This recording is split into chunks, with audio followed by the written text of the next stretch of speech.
Esto es La Polis. Le machucamos y desmenuzamos los temas que rodean a Colombia y el mundo.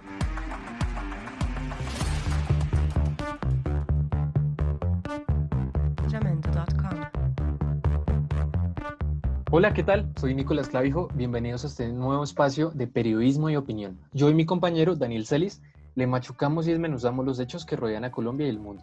Un gusto estar acá con ustedes. Daniel. Clavijo, ¿qué hubo? Hoy tenemos un tema que ha sido bastante controvertido en la opinión pública per se, en los medios de comunicación y en sus protagonistas, los trabajadores. Entonces, Clavijo, cuéntenos cuál ha sido esa machucada y tergiversación que se ha vivido en redes sociales. Sí, Daniel, bastante. Resulta que congresistas, influenciadores, incluso algunos periodistas inundaron redes sociales, en especial Twitter, con mensajes de rechazo contra el decreto 1174 de este año, del 2020, aludiendo que este establecía la regulación por horas en el país y que en un futuro iba a dar vía libre a las empresas a empezar a contratar por horas. Entonces nosotros lo que vamos a hacer es desmenuzar, explicarles qué es cierto, qué no es cierto, y si una vez más, como colombianos, caímos en fake news.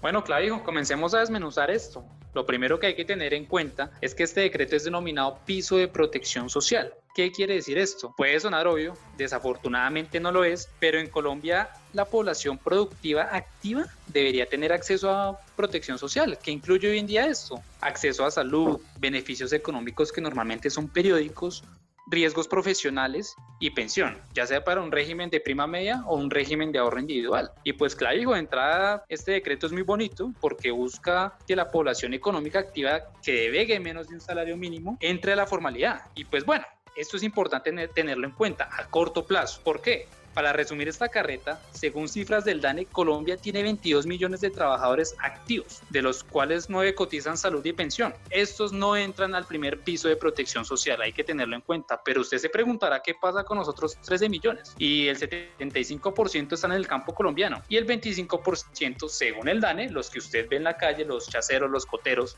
la señora que vende tintos, están en el rebusque. Sí, totalmente. Este decreto va justamente para ellos, para personas que devenguen menos de un salario mínimo o que hagan parte de la informalidad. En los debates que vimos en redes sociales encontramos diferentes preguntas que acá con usted empezamos a solucionar y les vamos a plantear a ustedes. Acá va la primera. ¿El decreto permite la contratación por horas o cambiar las condiciones laborales? No, este decreto no modifica ninguna norma laboral de los trabajadores, lo que hace es reconocer a quienes por diferentes circunstancias de su trabajo no alcanzan a tener ingresos de un salario mínimo. No hay ningún tipo nuevo de contratación. Entonces ahí yo creo que se aclaran bastantes dudas. Bueno, los trabajadores de tiempo completo están cobijados en este decreto. No se modifican para nada las condiciones laborales de quienes trabajan a tiempo completo. Lo que se incluye es un beneficio para quienes tienen ingresos inferiores de un salario mínimo y reitero, para quienes hoy son informales. Esto aplicará para personas con varios contratos. Sí es posible, pero aplicará para aquellas personas cuyos contratos no superen el salario mínimo. En este caso, cada empresa deberá hacer el pago a los beneficios económicos periódicos. Yo creo que con esto se solucionan varias dudas que se estaban dando en diferentes debates y que se entró como esa tergiversación que cayó justamente, como dije anteriormente, en fake news. Entonces yo creo que eso ya va aclarando la situación y este debate.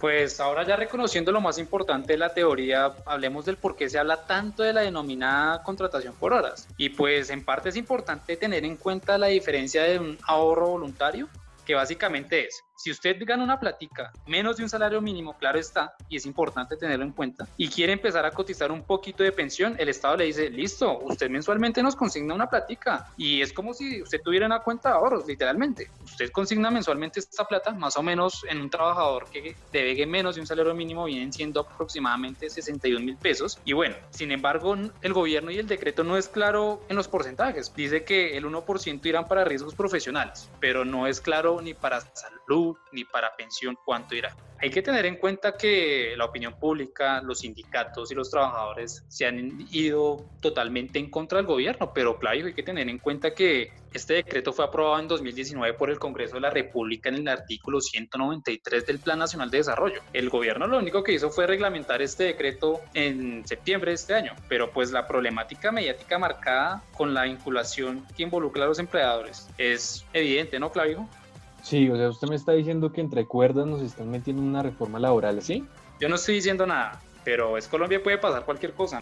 Sí, puede ser. Bueno, pues para aclarar un poquito más esas dudas, si los empleadores podrían o no cambiar el momento o la manera de contratar a sus trabajadores, y la respuesta es que no, no lo van a poder hacer. La Unidad de Gestión Pensional y para Fiscales, la UGPP, hará la vigilancia de todos los empleadores y trabajadores, con lo cual no se le podrá hacer trampa a la ley. Y si lo hacen, obviamente se someterán a elevadas sanciones. Yo creo que ahí eso le aclara un poquito sus dudas respecto a ese tema. Y además se habló de si se va a eliminar o no la posibilidad de acceder a una pensión, y la respuesta también es no. Al contrario, los regímenes pensionales siguen igual. Lo que se reglamenta es la posibilidad para quienes ganan menos de un salario mínimo y puedan empezar a ahorrar para su vejez. En ese caso, como usted lo mencionaba, chaceros, bueno, todo lo que abarca la informalidad. Entonces me parece supremamente acorde a lo que usted está diciendo. Y por último, quisiera decirle que si este decreto permite o no la contratación por horas y el cambio de condiciones laborales, que era también un punto clave en esto. La respuesta también es no. Este decreto no modifica las normas laborales existentes de los trabajadores, lo que hace reconocer a quienes por diferentes circunstancias de su trabajo no alcanzan a tener ese ingreso del salario mínimo que tanto mencionamos acá.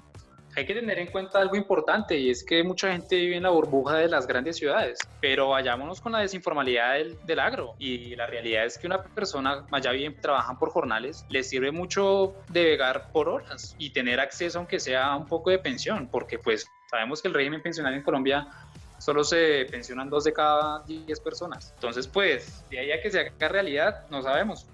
Sí, sí, totalmente. Igualmente, hablando de eso, otra duda que surgía respecto a eso es si se permite que los empleadores contraten sin límite por debajo del salario mínimo. O sea, quiere decir que si las empresas podrían llegar a contratar a partir de personas que solo devengan menos de un salario mínimo o que vengan de la informalidad, no una persona que venga de una empresa o que devengue más. La respuesta es que no. Este decreto va justamente para esas personas y para ampliar esa solución a la informalidad. Que se dé o no, el tiempo lo dirá, ¿no? Pero pues eso es lo que le puedo decir. Además de que el piso de protección social no altera la normatividad vigente sobre las prestaciones sociales. O sea, este decreto es una respuesta a quienes en la actualidad perciben ingresos por debajo de un salario mínimo, nada más. Pues le cuento que el ministro de Trabajo, Ángel Custodio Cabrera, dejó una opinión bastante débil y de suspicacia en una entrevista que realizó el 3 de septiembre en Blue Radio. Escuchémoslo.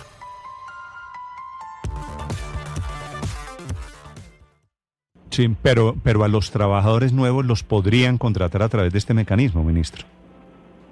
Digamos, es una posibilidad, pero reitero, vuelvo a decir, es lo que buscamos la protección es aquellos trabajadores que sumados sus ingresos al mes no tengan un salario mínimo, y por eso nace esta protección. Claro. Veamos la contraparte. Tenemos a José Montero, quien hace parte del comité ejecutivo de la CUT, la Corporación Unitaria de Trabajadores, y también de FECODE, quien nos dará su opinión y nos desmenuzará este decreto. A no ser de un aspecto foráneo, lo que es claro es que este decreto rige a partir de febrero del 2021. Y bueno, la posición que han acogido los sindicatos y los trabajadores es que esto es una reforma laboral bajo cuerda y que hay precarización del empleo del trabajador. ¿Cuál es la posición y cuáles son las soluciones que proponen los sindicatos para los próximos paros del 21 de octubre y 21 de noviembre? Uno puede ser desde el punto de vista jurídico. Desde el punto de vista jurídico no estamos diciendo que es inconstitucional. Y más adelante, o sea, ¿por qué? Porque hablo de que es inconstitucional. Lo están metiendo como un decreto, pero todo lo que uno ve ahí es que no es un decreto, sino casi que un proyecto de ley. Si es un proyecto de ley, uno diría que debería tener unos debates o unas discusiones. Por ejemplo, no fue objeto de debate en la Comisión de la Concertación de la Política Salarial y Laboral. Viola la reserva de ley de los derechos laborales, cuya reforma debe ser discutida por el Congreso. Ser presentado para el ropaje de decreto administrativo es sujeto de control del Consejo de Estado y no por parte de nosotros. Creemos que va a precarizar esa parte, por todos los empresarios van a intentar de seguir beneficiándose y no van a querer tener gente pagándoles todo eso que se demostré ahorita, que cómo se benefician, que pensiones dejan de pagar, que en esto ellos van a intentar de cubrirse y de beneficiarse a toda costa. En la parte que tú dices que es una reforma bajo cuerda, voy a plantear algunas cositas. Dice, el derecho laboral gozan de reserva de ley. Es decir, lo que debería ser, por ejemplo, los derechos laborales están por encima de cualquier cosa que salga por ahí. ¿Usted piensa que le quedó grande al gobierno combatir la informalidad, lograr que las personas se acogieran al primer piso de protección social y no por vía decreto? O sea, que lograran obtener salud y pensión, subsidios, pero por medio de una reforma laboral y pensional y no por vía de decreto, le quedó grande al gobierno llegar a un acuerdo, lograr un debate público con los empresarios, trabajadores y sindicatos? El gobierno no le quedó grande, sino que en forma intencional lo viene haciendo, y que también en esta época de pandemia nos hemos dado cuenta que los beneficios han sido para los grandes sectores, para las grandes empresas, no para las medianas ni las pequeñas empresas, no ha sido para la población, sino todo lo contrario. Entonces nosotros estamos exigiendo, claro, la idea sería sentarse, pero hasta el tiempo de la pandemia ellos han aprovechado para pedir cantidades de decretos que van en contra de los trabajadores, que nada benefician a los trabajadores. Entonces es una posición neoliberal del gobierno. Vámonos a la realidad, ya que usted está día a día con los trabajadores. ¿Usted en verdad cree que un embolador, un cotero, un chacero, un agricultor pueda levantarse un día y decir, hombre, quiero ingresar al primer piso de protección social, quiero formar mi ahorro individual y quiero pertenecer al ahorro voluntario y pueda decir, quiero cotizar un poco de pensión? ¿O no cree que esto sea posible para un trabajador que devenga menos de un salario mínimo? Mínimo se le pagará el salario mínimo. Una persona de esta no va a pensionarse. Ahí en claro el decreto, de lo que hablan es de darle como, al terminar sus tiempos y esa cosa, darle como una bonificación, darle unos dineritos que no pasan de 40.000, como ya lo estamos viendo, porque esto no es nuevo. En algunas partes hemos visto eso, 40.000 o 100.000 pesitos mensual. Entonces eso no puede ser pensión, eso no puede ser beneficio para un trabajador que al terminar su ciclo de vida esté recibiendo 40.000 pesos, 100.000 pesos, y no una pensión que no debe ser inferior al mínimo, el salario mínimo. Entonces, aquí nosotros no le estamos viendo ningún beneficio a ese decreto para los trabajadores. No combate la informalidad, hay que decirlo así, fomenta y legaliza la informalidad, en cierta forma, elimina el derecho a una pensión digna. Es contraria a las recomendaciones de la OIT y de los Objetivos del Desarrollo Sostenible, negación al trabajo decente, inicia el desmonte del salario mínimo. Ya nadie va a contratar por salario mínimo si no es inferior 2, 3 o 4 horas. Deja a la clase trabajadora en situaciones de mayor pobreza y desamparo. Aumenta la pobreza y la desigualdad. Ese es el ambiente que nosotros vemos ahí alrededor de la aplicación de ese decreto. Uno dice, no, entonces yo voy a trabajar 2 horas. Pues miren lo que están diciendo la señora, yo no sé si es mal llamado, la señora empleada de servicio. Entonces necesito en la casa que me hagan hacer, pues, contrato por 1 hora y no le voy a pagar las demás cosas. Deberían contratarla 8 horas, tener las 8 horas y que estas personas puedan beneficiarse de todo, de las prestaciones sociales y demás beneficios que debe tener un trabajador. Pero eso es lo que va a ocurrir y está en peligro los que ya están contratados por 8 horas, porque esos que están contratados, como te lo digo ahorita, por 8 horas es posible que les acaben esos contratos y terminen diciéndole, no, te necesitamos por 3 o 4 horas, 2 horas, y así sucesivamente. Señor Montero, para que quede absolutamente claro, ¿ustedes en representación de los trabajadores no van a aceptar algo menor al salario mínimo legal vigente? Nosotros totalmente estamos en contra de esa parte de que se le pague a los compañeros, a los trabajadores, a los empleados se les pague por hora y no aceptamos que sea por debajo del mínimo. Y ya para terminar, ¿cómo repercute este decreto en el régimen pensional? Sabemos los números y es que 8 de cada 10 personas no se pensionan, la mayoría pertenecientes al régimen privado. Y lo que es claro es que el régimen pensional, ya sea público o privado, necesita devegantes y necesita gente que cotice pensión. Esta entrada al primer piso de protección social de alguna otra forma los aleja o los acerca a ese régimen pensional. Lo primero que hay que decir es que si nos cuesta o nos dificulta a los que no estamos en estas condiciones lograr una pensión, imagínate a los compañeros que estén en estas condiciones de trabajo por hora. Entonces los trabajadores en esta modalidad ya no estarían afiliados en un sistema general de pensiones, sino al mecanismo beneficios económicos, a ese mecanismo que se llama beneficios económicos periódicos, que es una cuenta de ahorro individual, lo que se llama beneficios económicos periódicos, que es una cuenta de ahorro individual y no un mecanismo pensional, en la que los trabajadores al final de su vida laboral van a recibir los ahorros.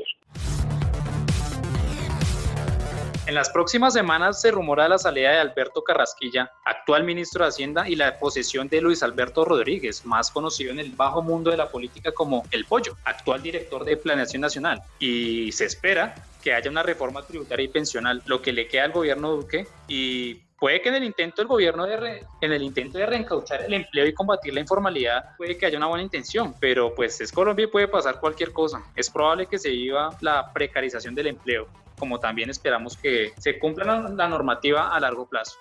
Sí, totalmente.